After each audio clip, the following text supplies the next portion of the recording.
Back, you're watching DD India News Hour. I'm Shubhendu Ghosh. We now return to our top story on US-Iran nuclear program negotiations. Joining me is Dr. Rajiv Nayan, Senior Research Associate with Manohar Parrikar Institute of Defence Studies and Analysis, New Delhi. Good evening and welcome, sir. Now, good evening. Sir, what is at stake, would you say, in the negotiations between America and Iran? And there appears to be an interesting role that Russia can play in it. First of all, about the stakes, definitely the way President Trump, who is known for his flamboyant behavior and aggressive statements, came out in support of negotiations and dialogue. So it shows that yes, it has got the deal has got stakes in the United States also, and especially for President Trump, because the earlier deal, which is known as JCPOA, Joint Comprehensive Plan of Action, negotiated and concluded by the Democratic administration led by President Obama, was abandoned by President Trump in his first tenure, and now he is going for that. So definitely he sees that there is a scope for peace and there is scope for dialogue there. Earlier he had just dismissed dialogue and he had adopted a very belligerent attitude. So it is there. Definitely there is a stake for Iran also, because then you are not confronting with the mightiest power of the world, and so you have got a scope again here for Iran also to get sanctions. I don't know whether rolled back, but at least some relaxation or some relief on sanctions to start with, I will say. And it has got a stakes for the world also. Right. Because once the Middle East or West Asia, West Asia is stabilized, then the oil supply, energy supply, and other business activities for the world would also be restored. Already the world is facing problem because of the two theaters, one in Ukraine and another in, say, Israel and around Israel, Gaza, whatever area you say, Lebanon. So at least this will be a great relief for the world if a deal is cut and deal is concluded. So that's there. So now, though I think the negotiations are on, and I am quite optimistic, and I am hopeful the way the frequency of talks is taking place, or they have increased the frequency every week on every Saturday. Right. All the sides, whatever say, 3-4 sides have already come in and they are negotiating. It means they are serious about it. So right. And the second part of my question, Dr. Nayan, the Iranian foreign minister is visiting Moscow. He's in Russia. What role could Russia play in these negotiations? As just now, I don't think Russia is playing very active role. Just at this moment, it is between United States of America and Iran. Other parties, even E6, what we call generally, even Europeans are not playing a greater role, while they had played a very active role for JCPOA 2015 deal. But this time, all the main actors, say UK, France, Germany, all are just waiting and watching. So, I mean, even Europeans do not have any role to play. Right. So, just to state this point, sir, in that case, why would the Iranian foreign minister, between two negotiations, the earlier one that took place in Oman and the next that will take place in Rome, why is he traveling to Russia in the middle of this? No, obviously, Russia has been a great backer of Iran, Russia and China. These two were the great backers of Iranian position.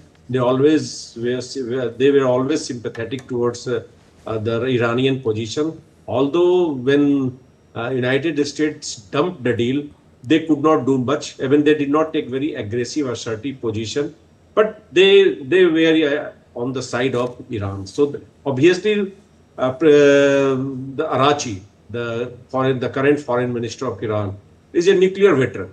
He was number 2 person when the deal for 2015 deal was cut, and he was assisting his atomic energy chief, and he is very well known to the nuclear establishment, not only of Russia but also of United States. He knows and he addresses all the great nuclear people or big nuclear people of United States by first name. They call each other by first name, and they have got great rapport. In fact, in one of the incidents when I was present and they all narrated the story, the person who was Energy Secretary of United States, narrated how their kitchen was closed, American kitchen was closed. So Iranian offered them the food, and from after negotiation, in fact, they all had food in the Iranian kitchen or Iranian restaurant, whatever place. So this kind of rapport they have got. So obviously, this is the preparatory time, and they must be. I am sure they must be the Iranian side or Iranian foreign minister explaining the situation, the status to Russia or to other parties informally. Everything is very taking place in a very interesting setting. Means it is formal, informal. Means indirect talks. One they are there, as the New York Times had reported, they sat in Doha for a couple of hours with the Omanian government, and thereafter they did not talk directly because of this Zelensky experience they had in Washington. So they are basically avoiding this kind of ugly situation before camera or while talking directly to each other. But so far, what has emerged out, even by the press statement released by United States, the talks are going very constructively and in a very cordial atmosphere. Okay, and Dr. Nayan, if we to understand in the larger context, how is 2018 different from 2025? What were the grounds of withdrawal from the nuclear deal for Trump administration? You mentioned the earlier deal was negotiated by the Democrats, and now that he's renegotiating, what are the tenets that he could focus on? It's different from the previous deal. Actually, he stunned the world. No one really expected that he would talk for peace. He would talk for dialogue. So all were just expecting there would be some tension between Iran and Israel stroke or Israel dash United States sides. Of course, Europeans were always in favor of continuing an agreement, continuing the deal, but Americans, especially Trump, were not in favor. So he surprised the world, no doubt. So first thing which is coming out from different leaks, I will say, and that Israelis wanted to take out the nuclear sites, which Americans, even it seems their Arab and European partners were not in favor, you can say. So Trump has got a dilemma. He doesn't want to antagonize all his allies. Already he's antagonizing them with his tariff ideas. Right. So and second thing is, once you take out the nuclear sites, don't expect that Iranian will not retaliate. So Iranians have also become Iran has become a major missile power, and it demonstrated its prowess in the missile attack which they had. And in fact, United States had to intervene, and after the attack on Iran, it seems that United States intervention basically brought the ceasefire, and thereafter even Israelis opened their airfield. Otherwise, it would not have been opened. So, United States doesn't want the tension to escalate to that level. So, because economy, right. Trump is basically an economic person. So he has threatened, he has added caveat to the dialogue that after 6 months there will be bombardment. But yeah, we should take it with a pinch of salt. It won't happen so soon. But yes, it is his style. He will negotiate and he will threaten. Then he will have a middle path or something like that. So okay, and talking about the nuclear deal, Iran's nuclear program, could you help us simplify what distinguishes a peaceful nuclear program, a civil nuclear program, and what it takes to make a bomb, in the sense what is Iran allowed and what it isn't? A very interesting question. In fact, Iran never maintained that it is going to build a bomb. That's very, very clear. In fact, it says that a nuclear non-proliferation treaty doesn't stop a country or its a member state from enriching or reprocessing. Enriching means you are bringing out uranium-235 level. This is generally, in any natural uranium, it is 0.7%. So once it is enriched to say 90, 95, now many say that even 85%, if you enrich to that level, then you acquire a bomb grade material and you can build a bomb. So what Iran has demonstrated, that it has got technical prowess, and it says that possessing technical prowess doesn't mean that you have got a bomb.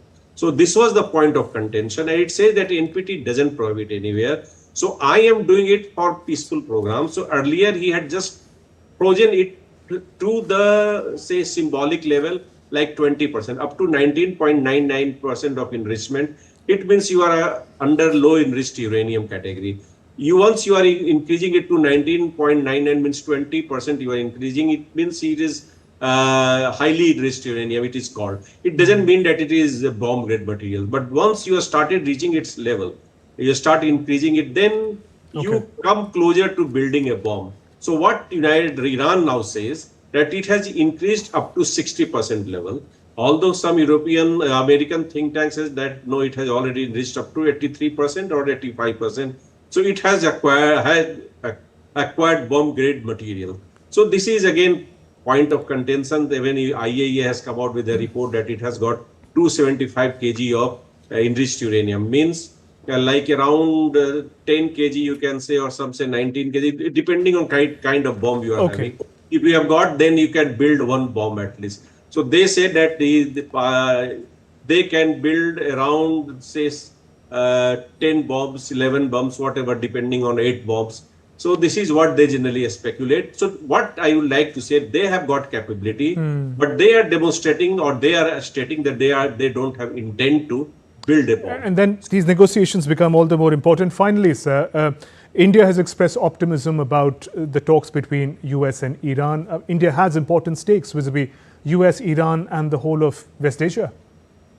But definitely, we all have got a stake. The world has got a stake. All the Arab countries, even Saudi Arabia is visiting Iran. Yes. And it is very important development, because they are also showing solidarity.